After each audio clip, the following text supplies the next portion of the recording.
우리 골로새서 5번째 시간이 됐습니다. 오늘은 하나님의 강력한 도전과 요구라는 제목으로 말씀을 2장 20절에서 3장 17절까지 말씀을 볼 텐데요. 지난주에 이어서 지난주에 경계해야 할 것들 해가지고 헛된 철학과 헛된 속임수, 유대의 의식, 천사 숭배까지 했고요. 그다음에 오늘은 금욕주의 20절에서 23절 살펴보고 3장 1절부터 17절까지 그리스도인을 향한 하나님의 도전과 요구가 무엇인지 이것을 살펴보려고 합니다. 지난주에 이어서 금욕주의 네 번째 경계해야 될 것 네 번째 것이 바로 금욕주의입니다. 20절에 보면 너희가 세상의 초등학문에서 그리스도와 함께 죽었거든 어찌하여 세상에 사는 것과 같이 규례에 순종하느냐. 이렇게 금욕주의에 대해서 결국 이제 세상의 초등학문이라고 그러는 것은 모세의 율법으로 규정되어 있는 그 의식적인 준수, 그것을 지켜야 될 것을 말하는 것입니다. 그래서 괄호로 21절, 22절에 보면 곧 붙잡지도 말고 그 초등학문에 대해 설명하는 거예요. 부가적으로 맛보지도 말고 만지지도 말라 하는 것이니, 이것은 뭐냐면 우리 신명기나 레위기에 있는 그 율법, 더 나아가서는 이제 바리새인들이나 이런 사람들이 더 나아가서 그 율법에다가 율법을 어기지 않기 위해서 더 안전장치로 또 다른 법들을 만들어 놔가지고 그것이 결과적으로는 일종의 족쇄와 같은 정죄하는 어떤 도구로서 그렇게 작용을 하게 됐죠. 그래서 붙잡지도 말라, 맛보지도 말라, 그러니까 먹지 말 것을 금한 것도, 그 다음에 만지지도 말라. 예를 들면 무슨 시체라든가 죽은 것이라든가 이런 것들은 만지지 말라. 율법에 금해 있죠. 그러니까 그런 것들을 말하는 것이죠. 이 모든 것은 22절에 보면 한때 쓰이고는 없어지리라. 그래서 앞에서도 바울이 예수 그리스도가 모체가 된다면 그 율법은 그림자와 같은 것이다. 이렇게 말했죠. 그래서 그 율법의 역할은 갈라디아서에 보면 몽학선생이라고 이렇게 표현되어 있는 것이죠. 그러니까 어떤 그 본 주인이 왔을 때는 그 역할이 더 이상 상실돼 버리는. 그래서 율법의 역할이라는 건 한때 쓰이고 없어지는 것이다. 그런데 왜 그런 초등학문에 너희들이 붙잡혀 있느냐는 것이죠. 그리스도께서 주신 복음으로 너희들은 자유함을 얻었는데 왜 구약의 그 율법으로 인해서 너희들이 죄의 멍에를 다시 지려고 하느냐. 이렇게 사도 바울이 이야기를 하고 있습니다. 그래서 금욕주의, 일종의 금욕주의에 대한 경고를 하는 것이죠. 사람의 명령과 가르침을 따르느니라. 그 율법은 바로 사람의 명령이고 가르침이라는 것이죠. 23절에 이런 것들은 자의적인 숭배다. 그 헬라어 원어를 이해하면 인위적이면서 독단적인 경배, 그걸 자의적 숭배라고 되어 있고, 그다음에 겸손과 몸을 괴롭게 하는 데는 지혜 있는 모양이지만 그걸 지혜롭게 하는 것이 아니라 그냥 모양으로만 그렇게 하는 것처럼 보이지만 실제적으로 오직 육체에 따르는 것을 금하는 데는 조금도 유익이 없느니라. 그러니까 복음으로 말미암아 육신의 정욕으로 따르는 것을 금하는 것이 새로운 율법이죠. 주님께서 주신 것. 그런데 그런 율법이라는 것이 그런 금하는 것에 조금도 도움이 되지 않는다는 것입니다. 그렇기 때문에 우리가 의지해야 될 것은 무엇인가 라고 했을 때 그것은 예수 그리스도께서 우리에게 주신 것, 복음을 통해서 우리에게 주신 자유, 복음의 약속을 믿고 교회의 유일한 머리 대신 예수 그리스도에게 전적으로 순종하는 것이 참된 지혜라는 거예요. 율법을 준수하고 지키고 억지로 그것에 얽매이는 것이 아니라. 그래서 그것에 대한 부가적인 말씀이 갈라디아서 5장 1절에 보면 그리스도께서 우리로 자유케 하려고 자유를 주셨으니 그러므로 굳세게 서서 다시는 종의 멍에를 매지 말라. 분명하게 바울이 갈라디아서에서 얘기를 하고 있습니다. 그러니까 주님께서 진리가 너희를 자유케 하리라 하신 요한복음에 있는 말씀이 그 진리라는 것이 바로 결국은 예수 그리스도의 복음이에요. 그래서 복음이 너희의 영혼을 죄로부터 자유케 한다는 그런 의미가 바로 진리가 너희를 자유케 하리라 그런 말씀이거든요. 그래서 동일한 의미입니다. 그러니까 그런 초등학문, 율법 이런 것에 얽매이지 말으라 이렇게 경계할 것들을 이야기하고 있습니다.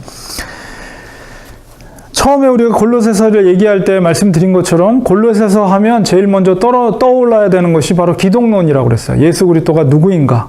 그렇기 때문에 이제 3장 1절부터 7절까지 그리스도인이 그리스도 안에서 어떤 존재인가, 그리고 하나님께서 무엇을 요구하는 것인가, 그런 이야기들을 이제 3장 1절부터 17절까지 바울이 하고 있습니다.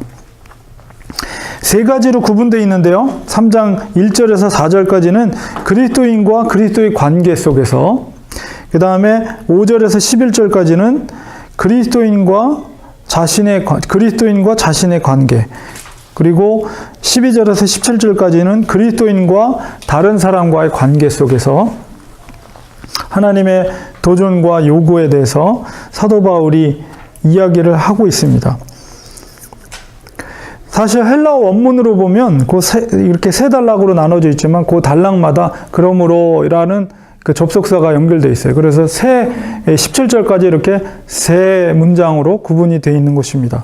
그래서 첫 번째 1절에서 4절까지 보면 그리스도인과 그리스도의 관계를 먼저 너희들이 이해를 해라 라고 사도 바울이 가르치는 것은, 그러므로 너희가 그리스도와 함께 다시 살리심을 받았으면, 지금 그리스도와 그리스도인의 관계를 설명하고 있어요. 굉장히 중요한 말씀이 이 짧은 구절이지만 이 속에 담겨져 있습니다. 그리스도와 그리스도인은 단지 같이 함으로 거주의 관계뿐만 아니라 생명의 관계로 연결되어 있다는 것을 이 짧은 구절이 말하고 있는 거예요. 너희가 그리스도와 함께 다시 살리심을 받았다. 이거는 2장 12절에 지난주에 유인물 2페이지에 보면 2장 12절 말씀을 다시 한번 제가 읽어드릴게요. 너희가 세례로 그리스도와 함께 장사되고 또 죽은 자들 가운데서 그를 일으키신 하나님의 역사를 믿음으로 말미암아 그 안에서 함께 일으키심을 받았느니라. 제가 이 말씀을 설명드릴 때 그랬죠. 예수 그리스도께서 순종하심으로, 낮아지심으로 하나님의 생명이 그 속에 들어가고 죽음의 권세에서 3일 만에 다시 부활하셨는데, 그 부활된 사건은 단순히 예수 그리스도의 살아나심뿐만 아니라 죽었던 너희들도 같이 예수 그리스도의 살아남과 함께 다시 살아난 것이다. 이 얘기가 바로 지금 3장 1절에 있는 동일한 말씀인데, 너희가 그리스도와 함께 다시 살리심을 받았다는 것은 예수 그리스도와 그리스도인의 관계는 뭐냐면 생명이 연결되어 있다는 거예요. 생명이 연결되어 생명의 관계라는 거예요. 이게 굉장히 중요한 것입니다. 그래서 죽음으로부터 동시에 하나님께서 예수 그리스도를 살렸던 것처럼 너희 그리스도인들도 죄의 죽음으로부터 해방되었고 살아났다는 거예요. 그러므로 그리스도와 그리스도인은 뗄래야 뗄 수 없는 관계, 생명의 관계다라는 것을 먼저 이제 사도 바울이 이 골로새 성도들에게 먼저 각인을 시키고 있습니다. 자, 그렇기 때문에 너희들은 예수 그리스도와 생명의 관계로 연결되어 있기 때문에 이어지는 말씀이 뭐냐면 위의 것을 찾으라 그랬어요. 위의 것이라고 표현되어 있지만 정확하게 말하면 위의 것은 바로 예수 그리스도를 말하는 거예요. 예수 그리스도를 찾으라는 거예요. 왜냐하면 생명으로 그리스도에는 연결되어 있기 때문에 위의 것을 찾으라. 그렇기 때문에 그리스도인들을 우리가 다시 정의를 내린다면 그리스도인들은 위의 것을 찾는 사람들이다. 그래서 위의 것은 바로 예수 그리스도예요. 그것은 왜냐하면 생명으로 연결되어 있기 때문에. 그래서 그리스도인은 위의 것, 곧 예수 그리스도를 찾는 사람들이에요. 거기는 위에죠, 위에. 예수 그리스도 계신 곳. 거기는 바로 그리스도께서 하나님 우편에 앉아 계시느니라. 그러니까 예수 그리스도 계신 그곳을 항상 찾으라는 거예요. 그분을 찾으라는 거예요. 그것이 바로 예수 그리스도인의 존재 의미예요. 3장 2절에 위의 것을 생각하고 땅의 것을 생각하지 말라. 단순하게 이건 thinking이 아니에요. 생각하는 것이 thinking이 아니라 항상 우리의 영혼이 바라봐야 되고 의지해야 될 것이 무엇인가를 이 설명을 하고 있는 것이 2절입니다. 다시 한번 3절에서 설명하고 있어요.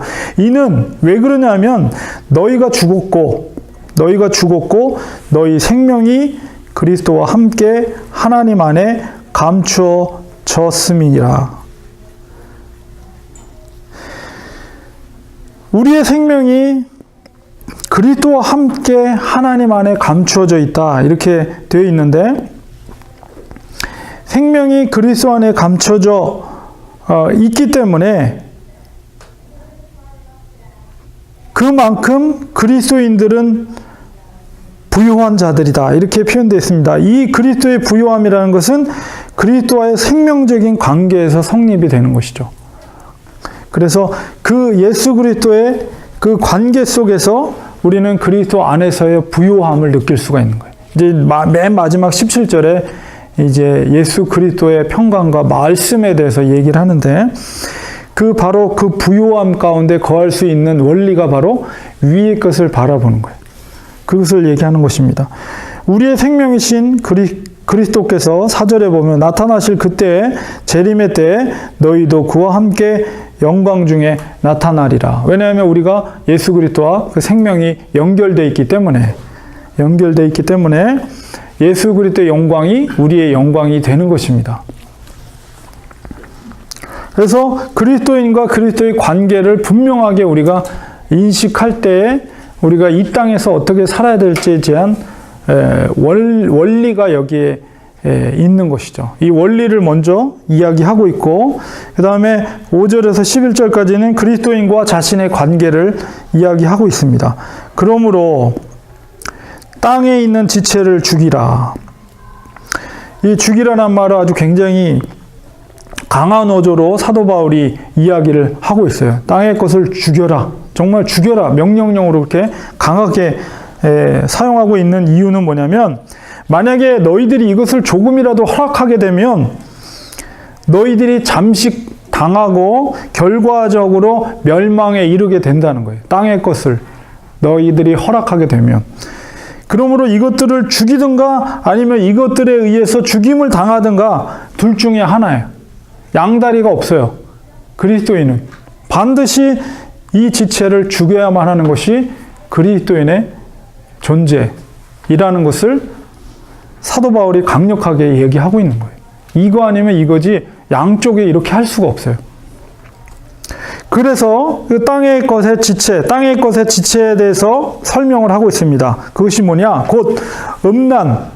헬라어로 제가 찾아봤어요. 그래서 그냥 헬라어 단어의 의미를 제가 파란색으로 설명을 하고 있는데 음란이라는 게 뭐냐면 그러니까 쉽게 말하면 합법적이지 않은 성관계의 모든 것이 다 포함되어 있어요. 성경에서 말하는 그래서 간음, 매음, 동성애, 근친상간 이런 것들 그 다음에 부정이라고 되어 있는데 이것은 원어적으로 보니까 육체적이면서도 도덕적인 불결함 그 다음에 사욕이라는 것은 지나친 사랑, 무슨 서퍼링, 고통이라는 의미가 담겨져 있는데 지나친 사랑을 추구하게 되면 그게 이제 고통이 되는 거죠. 그런 의미. 그 다음에 악한 정욕. 이것은 금지된 것에 대한 욕망. 금지시킨 거는 그런 말이 있잖아요. 못하게 하면 더 한다고. 그런 금지된 것에 대한 욕망, 그리고 탐심. 여기서 이제 탐심이 이 앞에 있는 모든 것의 근간이 되는 그런 마음이에요. 그래서 탐심이라는 건 더 가지려는 욕심이에요. 이게 정욕이라는 게 뭐예요? 육체에 대한 더 취하려는 욕심, 물질에 대한 취하려는 것. 그래서 그 앞에 있는 모든 설명들이 바로 이 탐심이 그 밑에 근간에 있는 거예요. 그래서 탐심은 곧 우상숭배니라 이렇게 말하고 있어요. 그래서 이런 것들을 조금이라도 너희들이 허락하게 되면 그것들이 오히려 우리를 잠식해서 우리가 멸망에 이르게 된다는 거예요. 절대로 그것을 땅의 것을 죽이라고 사도 바울이 명령하고 있습니다. 6절에 보면 이런 것들로 말미암아 하나님의 진노가 임하느니라. 최종적인 심판이 뭡니까? 그것은 지옥에 떨어지는 거죠. 지옥에 떨어지는 거예요. 물론 우리가 다윗, 제가 설교 시간에도 말씀드린 것처럼 다윗이 음란을 행하고 살인을 행했죠. 하나님의 사람이 그러면 안 되는데도. 근데 그것 때문에 얼마나 큰 고통을 당했습니까? 그리스도인들은 한 번 그 죄악의 구렁텅이에 빠져버리면 그 회복되기에 대해서 우리가 치러야 될 그 고통은 한 번 유혹에 빠지는 거에 비해서 엄청난 몇 값절의 고통을 치러야만이 하나님이 그거를 용서해 준다니까요. 그러니까 애초부터 그런 죄를 범하지 않도록 우리는 깨어 있어야 되는 겁니다. 7절에 보면 너희도 전에 그 가운데 전에 하고 8절에 보면 전과 이제는 이렇게 설명을 하고 있는데 너희도 전에라는 것은 기준이 뭐냐면 예수 그리스도를 모를 때는 그 가운데 살 때는 그 가운데서 행했다. 너희들도 마땅히 그렇게 살았다는 거예요. 그러나 이제는 너희가 이 모든 것을 벗어버리라. 지금은 어느 때예요? 바로 에바브로디도를 통해서, 사도 바울이 에바브로디도를 통해서 복음을 가르쳤고, 에바브로디도가 이제 그 골로새 교회에 가서 성도들에게 복음을 가르쳤어요. 그래서 그 복음을 받아들였기 때문에 이제는 너희는 이 모든 것을 벗어버리라. 옷을 벗다. 제가 빨간 글씨로 밑줄 친 거 벗다. 그리고 10절, 11절에는 입다. 이렇게 표현되어 있죠. 그래서 벗어버리고 입고 이렇게 사도 바울이 표현하고 있는데 벗어버려라. 그래서 곧 이제 구체적인 것들을 또 언급을 합니다. 벗어버려야 할 것이 뭐냐? 분함. 원어로 보니까 분노. 노여움이라는 것은 욕정, 그리고 경노. 그 다음에 악의라는 것은 남을 해치고 싶은 욕망. 부글부글 끓는 거 있잖아요. 저걸 그냥, 이런 거, 마음속에. 그리고 비방, 남을 상처 주는 말. 그리고 너희 입에 부끄러운 말, 저급하고 외설적인 언사. 그런 말 있죠. 그러니까, 마음에 생각하는 것들과 그 다음에 내 입술로 말하는 것들, 이런 것들에 대해서 구체적인 것을 벗어버려야 할 것을 얘기합니다. 그러면서 너희가 서로 거짓말을 하지 말라. 옛사람과 그 행위를 벗어버리고 이렇게 했습니다. 그래서 벗어버려야 할 것들을 사도 바울이 먼저 말하고 있어요. 그리고 그 성도 안에서 서로 이 같은 이 과거의 것들을 변화하기 위해서 가장 서로의 관계 속에서 먼저 해야 될 것은 거짓말하지 말는 것. 서로에 대해서 거짓을 말하지 않는 것이 요청하고 있어요, 사도 바울이. 그리고 이제 새로 입어야 할 것이 뭐냐. 그래서 그리스도인들 사이에, 특별히 성도들 사이 관계 속에서 이야기를 하는 거예요. 그리고 가장 먼저 사도 바울이 요청한 것은 상호간에, 그리스도인들 상호간의 진실함이 바로 옛사람을 포기하는 것이다 라는 것을 설명했고, 그 다음에 새 사람을 입는 것, 옛사람을 벗어버리는 것은 이제 옷을 벗어버릴 때 장신구를, 예를 들어서 장신구가 바로 5절에 있는 말씀, 그 다음에 8절에 있는 이 모든 말씀들, 그런 것들이 장신구란 말이에요. 덜렁덜렁 덜려있는 것들. 그래서 그 옷을 벗어버리는 거예요. 근데 그것이 이제 벗어버리는 것이 소극적인 거라면 적극적으로 새로운 옷을 너희들이 입을 것을 이제 이야기하고 있습니다. 10절에 보니까 새 사람을 입었으니 이는 자기를 창조하시니, 그건 뭡니까? 하나님이죠. 하나님의 형상을 따라서 지식에까지 새롭게 하심을 입은 자니라.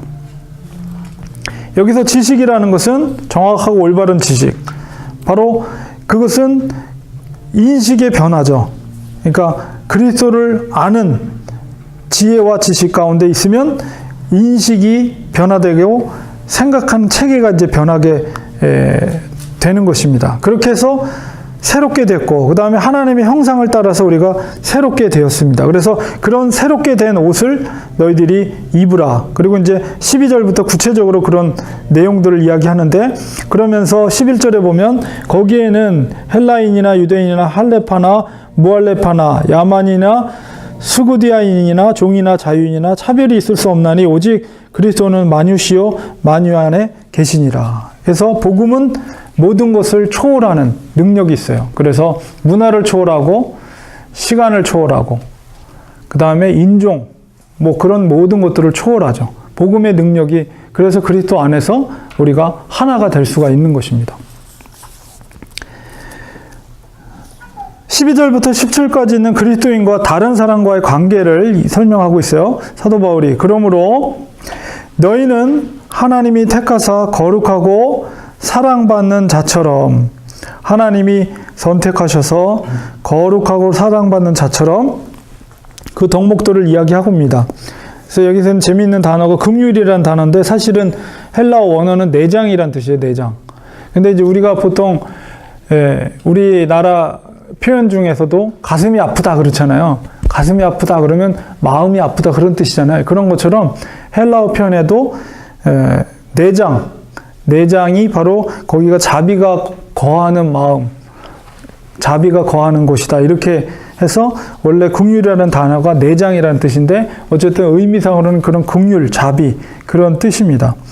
그래서 긍휼과 자비, 동정, 상대방의 마음을 이해하는, 배려하는 마음, 자비, 그 다음에 겸손, 자신의 자금에 대한 깊은 인식, 그리고 온유, 온화한 마음, 그리고 오래 참음, 인내를 옷 입고, 그래서 과거의 옷을 벗어버리고 새 사람으로서 새 옷을 입을 때 바로 이러한 덕목을 가진 그리스도인으로서 옷을 입어야 된다는 것이죠.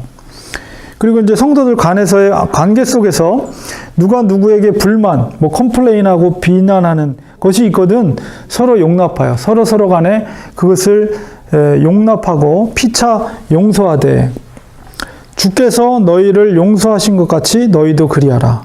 그러니까 우리가 용서해 줄 수 있는 그 출발점이 되는 것은 바로 주님께서 하나님께서 우리를 용서해 준 그런 것과 같이 너희들도 서로 용서하라 이렇게 말하고 있습니다. 하나님의 예수님의 은혜가 우리의 은혜가 될 수 있도록 하나님의 은혜가 동일하게 또한 우리의 삶을 지배하게 하는 것이 중요합니다. 하나님의 은혜를 우리가 깊이 아는 것으로 끝나는 것이 아니라 그것이 또 바깥으로 다른 사람을 향해서 나아가는 것이 이제 그리스도인의 모습이라는 것을 사도 바울이 이야기하고 있고 이 모든 것 위에 사랑, 여기서 헬라어로는 아가페라는 단어를 썼는데요. 바로 형제사랑, 하나님의 사랑을 더하게 하라. 성도 안에서, 교회 안에서, 성도 안에서의 공동체가 가져야 할 덕목이 무엇인가를 이야기하고 있습니다. 그리고 이제 15절에서 16절 사도 바울이 두 가지 권면을 하고 있습니다. 첫 번째는 바로 그리스도의 평강, 헬라어로 에이레네라고 합니다. 화평, 하나됨을 말합니다. 평강이 너희 마음, 이것은 생명의 중심자리, 너희 마음을 주장하게 하라. 그러니까 우리의 생명의 중심자리에 예수 그리스도의 화평, 평강이 자리 잡게 하라는 거예요. 이것이 첫 번째 권면입니다. 그래서 너희가 평강을 위하여 한 몸으로 부르심을 받았나니 너희는 또한 감사하는 자가 되라.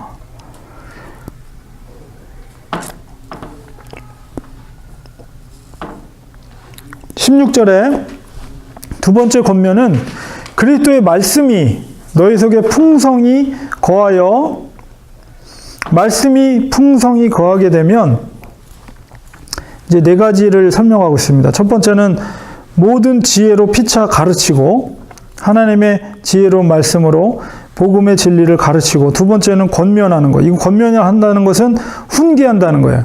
뭔가 잘못했을 때 가르치는 올바른 것을 가르쳐 줄 수 있는 것이 바로 그리스도의 말씀이 너희 속에 풍성히 거할 때 그렇게 될 수가 있다는 것이고 세 번째는 시와 찬송과 신령한 노래를 부른다는 것은 하나님을 찬미하는 것이죠.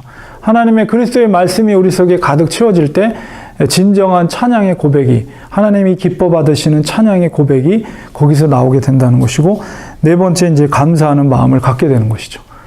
그러니까 예수 그리스도의 말씀이 우리 속에 풍성히 거해야 될 이유가 이렇게 구체적으로 네 가지를 설명하고 있어요.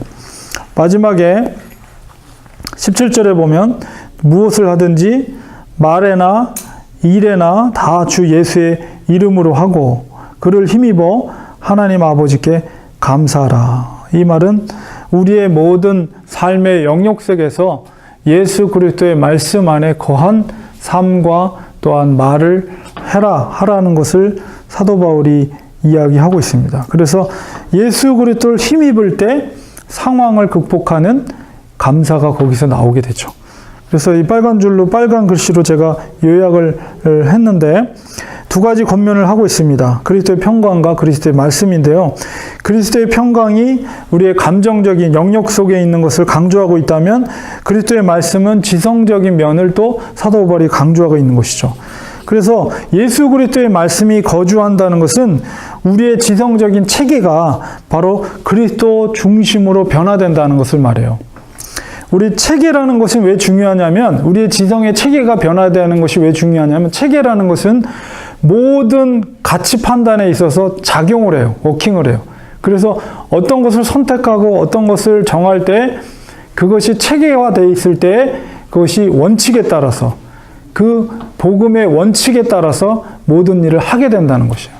그렇기 때문에 말씀이 우리 속에 지성의 체계를 변화시킬 때 그것이 바로 우리의 삶을 변화시키는 능력이 거기서 나오는 것입니다. 그리고 또한 그리스도의 평강이 우리가 사도 바울이 그리스도와 그리스도인은 생명의 관계 속에 연결되어 있다고 했습니다. 그렇기 때문에 우리는 위의 것을 바라보라. 예수 그리스도를 바라보라. 그래서 예수 그리스도에게 우리가 매여 있을 때 거기에서 진정한 그리스도 안에서 부어주는 평강이 그리스도인에게 넘치게 되는 거예요. 그렇게 되면 상황이 어떨더라도 이 세상에서 우리는 비록 이 땅에서 이 세상에서 살고 있지만 이 세상에서 어떤 환경, 근심의 환경에 처해 있어도 그분에 매여 있을 때, 그분께 링크되어 있을 때 바로 그분의 평강이 그리스도인들을 다스리게 되는 거죠. 우리를 다스리게 됩니다. 그것이 바로 그리스도인의 능력이에요. 우리의 능력이 아니라 바로 그리스도께서 부어주시는 그 평강의 능력, 그것으로 우리 그리스도인들이 사는 거예요. 이 땅에서. 모든 사람이 흔들리고 요동할 그 순간에도 우리 그리스도인은 평강의 마음을 가질 수 있는 것이 바로 예수 그리스도에게 매여 있기 때문에, 예수 그리스도께서 어떤 상황 가운데 있을지라도 그 그리스도인에게, 하나님의 사람들에게 그 평강을 부어준다는 거예요. 그래서 우리는 살아날 수가 있는 거예요. 그래서 우리는 감사할 수가 있는 것이죠. 이 원리를 지금 사도 바울이 골로새 성도들에게 이야기를 하고 있어요. 그래서 중요한 건 바로 예수 그리스도 그분입니다. 그래서 골로새서가 강조하는 것은 바로 예수 그리스도, 그리고 예수 그리스도의 관계 속에서 그리스도인이 누구인가 라는 것을 사도 바울이 다시 한번 강조하면서, 우리도 역시 마찬가지예요. 2000년 전에 사도 바울이 골로새 성도들에게 이야기했던 이 서신서가 바로 현재를 살고 있는, 2018년 현재를 살고 있는 우리들에게도 동일하게 우리에게 던지는 하나님의 말씀입니다. 우리가 이 땅에서 사는 것은 바로 예수 그리스도와 우리는 생명의 관계 속에 연결되어 있기 때문에, 그러므로 우리는 땅의 것을 보면 안 되고요, 하늘의 것, 위의 것, 바로 위에 계신 하늘 보좌에 계신 예수 그리스도를 항상 바라봐야 돼요. 어떤 상황과 어떤 문제를 만나더라도 그분만을 바라봐야 돼요. 그러면 그분께서 평강으로 우리에게 넘쳐주시는 거예요. 우리 중심에. 이 땅에 머물러 있는 우리들에게. 그러나 그때가 되면, 예수님께서 재림하는 그때가 되면 주님의 영광 가운데 우리도 그 영광의 자리에 서게 될 것입니다. 사도 바울이 그걸 이야기하고 있고 약속하고 있는 것이죠. 그래서 이 말씀을 우리가 기억하면서 이제 다음 주에는 그리스도인의 대인관계에 대해서 구체적인 이야기들을 3장 18절에서 사도 바울이 이야기를 하고 있습니다. 오늘은 여기까지 하겠습니다. 기도하겠습니다.